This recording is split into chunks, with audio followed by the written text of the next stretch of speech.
মাতা পার্বতী কেন ঋষি ভৃঙ্গিকে অভিশাপ দিয়েছিলেন? একবার কৈলাস পর্বতে মহাদেবের ভক্ত ঋষি ভৃঙ্গি ওনার পরিক্রমার জন্য আসেন। ভগবান শিব ও মাতা পার্বতী একসাথেই বসেছিলেন।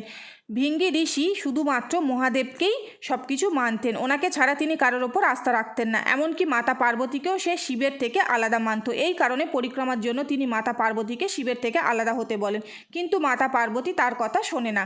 এরপর ঋষি ভৃঙ্গি সাপের রূপ ধারণ করে তথা মাতা পার্বতী ও মহাদেবের মধ্য থেকে বের হবার প্রয়াস করেন, নিজের ভক্তকে এটা বোঝানোর জন্য যে শিব আর পার্বতীর মধ্যে কোনো পার্থক্য নেই। এই জন্য ওনারা অর্ধনারীশ্ব রূপ ধারণ করে।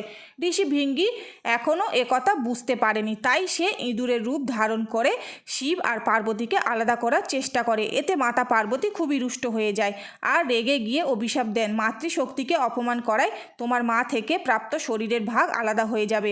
অভিশাপ পাওয়ার সাথে সাথে ঋষি অসহায় হয়ে মাটিতে পড়ে যায়।